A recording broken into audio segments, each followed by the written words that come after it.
Hello everyone, welcome to the Montana Farm Bureau Field Notes podcast. My name is Haley Drugsma. For those of you who don't know me, I'm the digital communications lead here at the Montana Farm Bureau Federation. I want to give you all a little bit of background on this podcast before we get into it so you know what to expect and how this all came to be. This project has been in the works for quite a while with Nick Corville, our current Young Farmers and Ranchers Committee state chair, going through our ACE Advocate, Communicate, Educate leadership program. For his final project in the class, his goal was to start up a podcast, and he's been leading the charge by recording several episodes. Going forward, the structure of the podcast will feature a young farmer and rancher member in the first week of every month. There will be an AgNewsWire audio version of our bi-weekly e-newsletter in the second and fourth weeks of each month. And the third week of the month is a bit of a wild card with our pros and producers feature. This might be a member, an agriculture-adjacent professional, one of your favorite agriculture influencers, researchers making major advancements in the field, legislators, anyone who will bring exciting, pertinent information about agriculture to you all. With that, you can expect these episodes to be hosted by me, Nick, or both of us simultaneously. If any of you have anything you'd like to learn about or someone you'd want to see us bring on the podcast, whether that's you or someone you know, please shoot me an email at haleyd@mfbf.org. That's HALEYD@mfbf.org.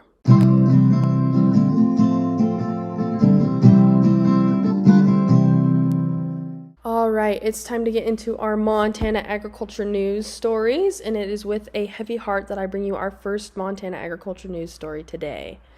Many listeners are likely aware, and some may have even been directly impacted by it, but we've had quite a struggle with hailstorms recently, from my home county in Yellowstone County to the Winnett area, to Teton County and other places across the state. Some of our own members have experienced devastating farm losses from torrential amounts of hail, ranging from small to grapefruit sized. With winds exceeding 70 miles per hour and excessive amounts of hail, farmers and ranchers have incurred damages to their homes, equipment, and livestock, and many have had total crop losses. These areas have seen trees stripped of leaves and ripped from the ground, and dead wildlife from birds all the way to deer. It is imperative that we check on our family and friends in these areas and do our best to lift them up in this time of need. The Montana State University Agriculture Center of Research in Huntley experienced what Superintendent of the facility, Kent McVeigh, estimates to be at least $1 million in damages. The research and experiment team will not be able to replant crops this year. The station grows winter and spring wheat and other crops for research purposes, and a recent field day scheduled at the station was canceled because there was nothing to show due to these storms. Extension in Yellowstone County does have something to look forward to, though, as our next story tells us that the National Association of County Agricultural Agents will host the 2025 Annual Professional Improvement Conference in Billings from June 29th to July 2nd. The conference provides an opportunity for NACAA members and others in the agriculture sector to learn and connect with others.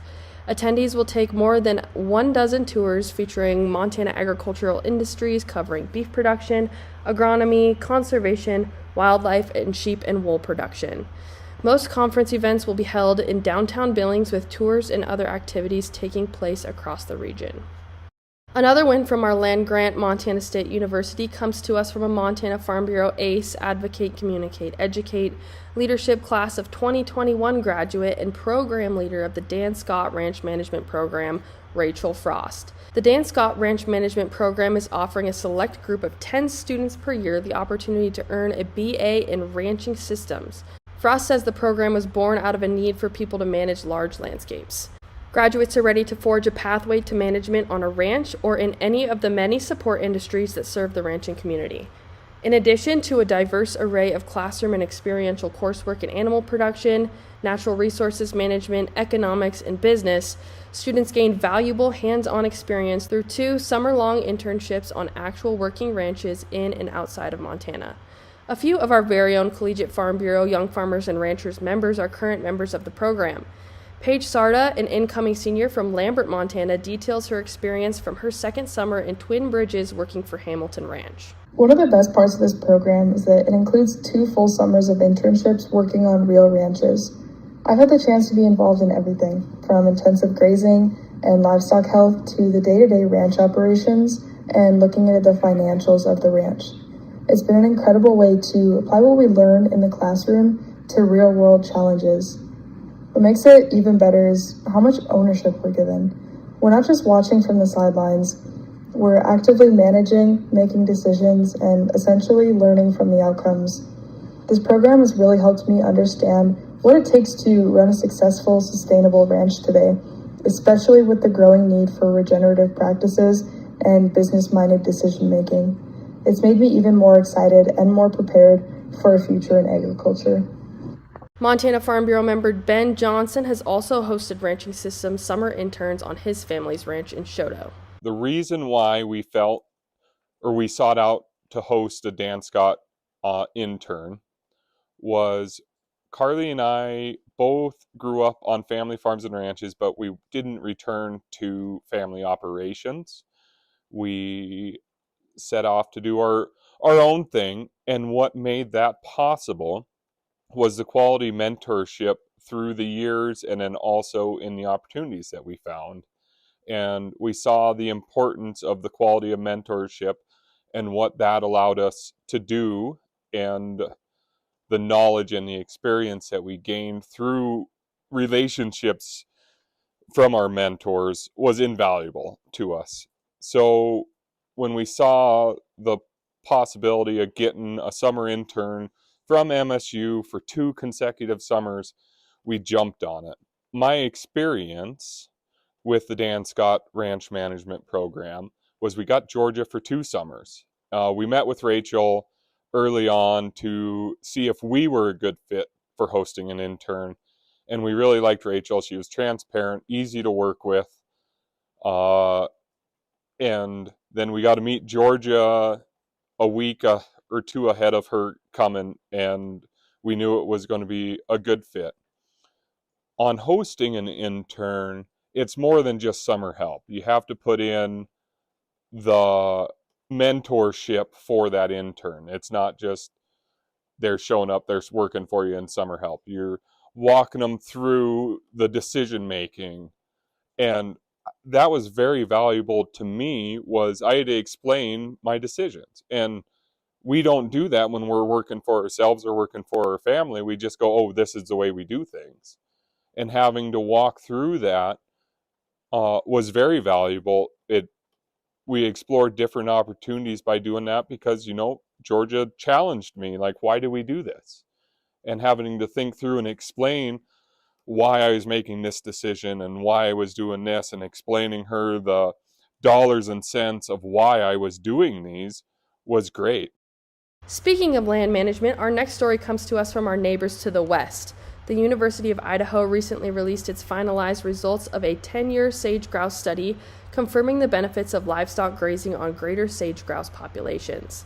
The study concluded that cattle grazing does not negatively impact sage-grouse and can only benefit the species through building robust habitat, increasing forage, and reducing invasive grasses that lead to catastrophic wildfires. Project stakeholders and cattlemen everywhere are excited to finally have robust, long-term data supporting what they've been claiming from the start, that livestock grazing benefits wildlife, native grasses, and the overall landscape.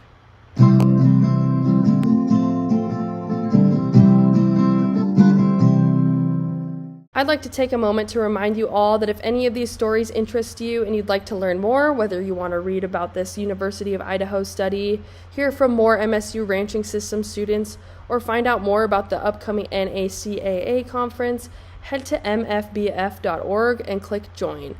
Upon joining our Montana Farm Bureau organization, you will not only receive a bi-weekly e-newsletter with access to the full stories discussed on this podcast 3 days before it's released, but you'll also receive our monthly news brief, quarterly Spokesman magazine, and become an active member in the fight for Montana agriculture. You'll gain access to a vibrant network of Montana producers, a voice impacting how agriculture is represented in our state and country's legislation, and the largest general agriculture organization in the state of Montana. Head to mfbf.org for more today.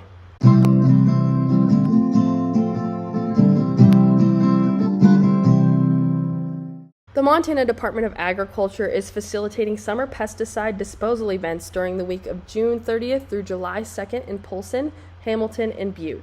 The program was designed to assist individuals with disposing of any pesticides that are unusable as originally intended or cannot be used for any other purpose in an environmentally responsible way. In effect, the Pesticide and Waste Disposal Program protects Montana's ecosystem and groundwater, as well as families, pets, livestock, and drinking water from potentially hazardous materials. Join them June 30th in Polson, July 1st in Hamilton, and July 2nd in Butte. With durum planting in its final stages, trade in the durum market has continued to be stable to stronger, and durum prices have continued to hold a pretty good premium to the bread wheat classes. The latest planting estimate from the USDA has both North Dakota and Montana planting ahead of normal with close to 90% planted.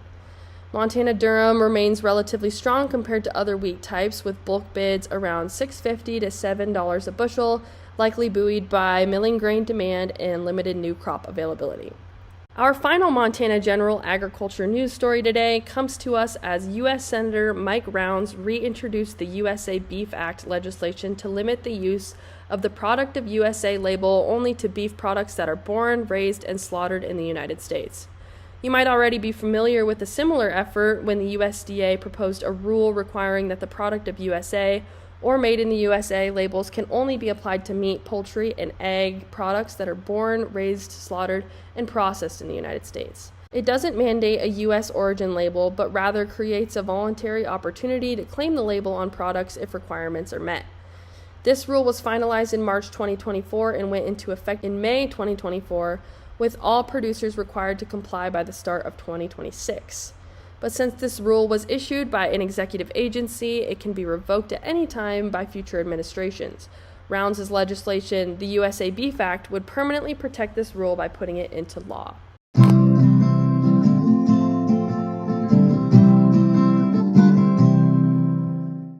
All right, pivoting to Farm Bureau news now. Our staff here at the Montana Farm Bureau recently announced that we're hiring an Executive Secretary Director of Finance. If you or someone you know has a background in accounting, finance, or agriculture business and wants to work on behalf of Montana agriculture, this is the job you're looking for. The position is based in Bozeman, Montana, and for more information or to apply, visit mfbf.org.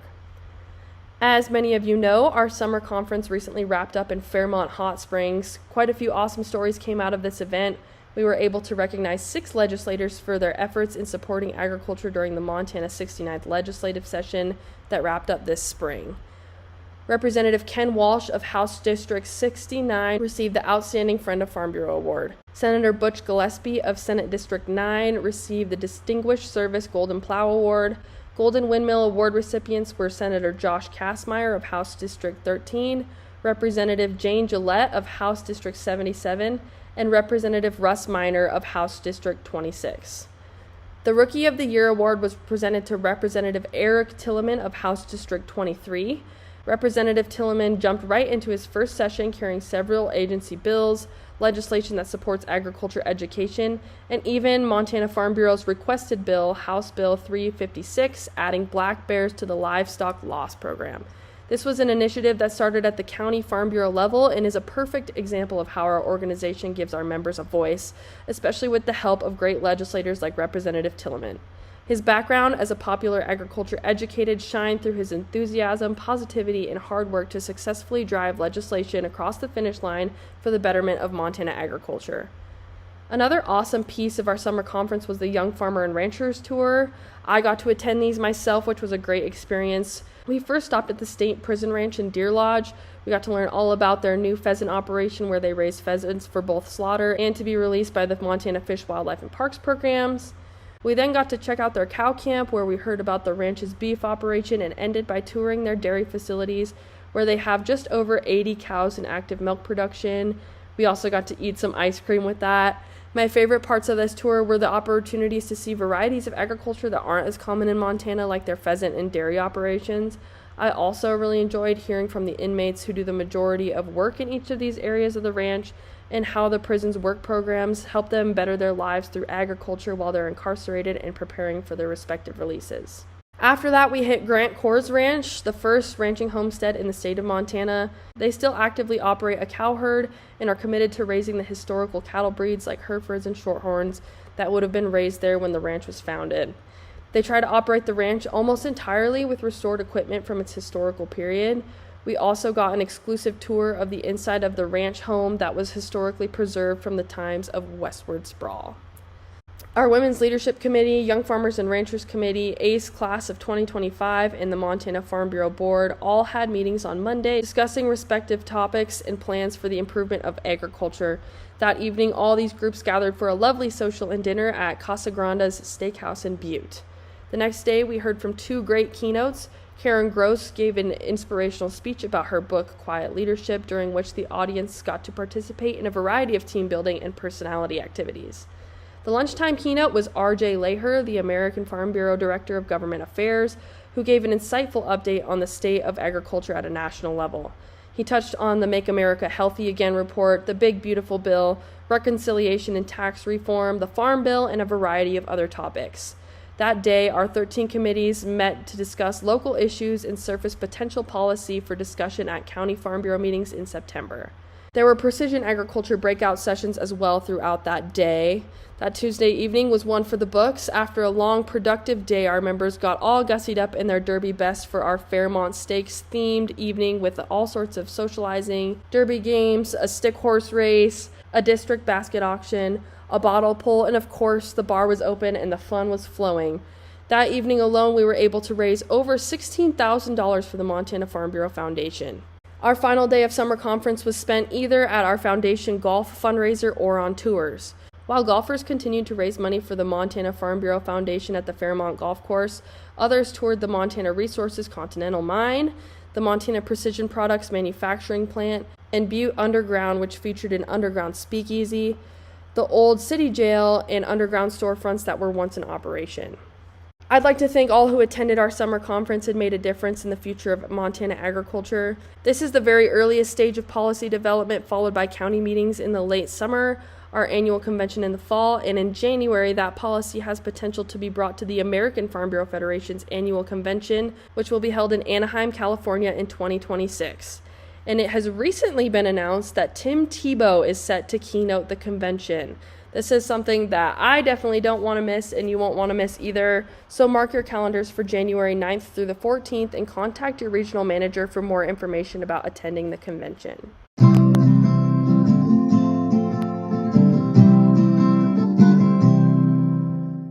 We are now on to our members in the news section. First off, Lainey Stenberg of Sweetgrass County Farm Bureau has recently been featured in multiple publications with her opinion piece on the Make America Healthy Again report that was released by the White House. She discusses holes in the sources cited in the report and the respective studies. She also brings together opinions of agriculture stakeholders like the American Farm Bureau, American Seed Trade Association, and National Corn Growers Association to give the reader a well-rounded idea of where the agriculture sector stands with the Commission report. Tiana Kanan of Dawson-Webo County Farm Bureau has recently been highlighted for diversifying her family's ranch into the agritourism sector. The Malstead Ranch near Glendive added agritourism offerings 3 years ago, including a ranch branding weekend, cowgirl retreats, and ranch rodeo getaways. Her family raises registered American quarter horses, cattle, and feed grains. Their family's horses were recently featured in a genetics tour in Europe through the Montana Department of Agriculture, which brought them ranch visitors from China, Poland, Spain, and Germany, all looking to have the true Western experience. Our final member in the news is Greg Gable of Yellowstone County Farm Bureau. He was recently featured after experiencing devastating losses from the same hailstorms we discussed at the beginning of this episode. He shared with Color 8 his plans for recovering from the storm, all while emphasizing the importance of crop insurance and the Farm Bill. We are praying for the Gable family and all others impacted by these terrible storms and wish them the absolute best as they rebuild.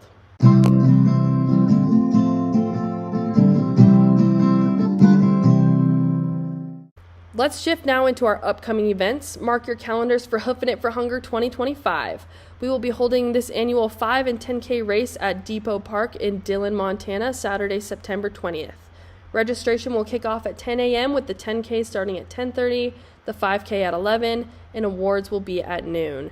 There is also a virtual runner option if you can't make the in-person race and would still like to contribute to the Montana Food Bank Network, helping feed our hungry Montanan neighbors, and receive a t-shirt. Get ready for District 6 Fall Fest. We mentioned Tiana earlier with her agritourism outreach, and here she is again acting as the host for this wonderful event, bringing together Richland, Dawson-Webo, Macomb, and Prairie counties for dinner, dancing, a keynote speaker, door prizes, and all sorts of fun. You won't want to miss out on District 6 Fall Fest, which will take place on October 4th in Sidney, Montana. Stay tuned and like the District 6 Farm Bureau Fall Fest Facebook page for more details as they are released. Don't forget to also mark your calendars for the 106th Annual Montana Farm Bureau Convention and Trade Show running from November 16th through the 20th at the Hilton Garden Inn in Missoula. More information to come as we approach that date. And that wraps up the first ever AgNewsWire listening edition. Again, if you want any more information on the news I discussed in this episode, visit mfbf.org to join the Montana Farm Bureau and sign up for our bi-weekly e-newsletter to keep you up to date on all Montana agriculture and Farm Bureau news. Thanks all you lovely members of the Farm Bureau family for tuning in today. I will catch you in the next one.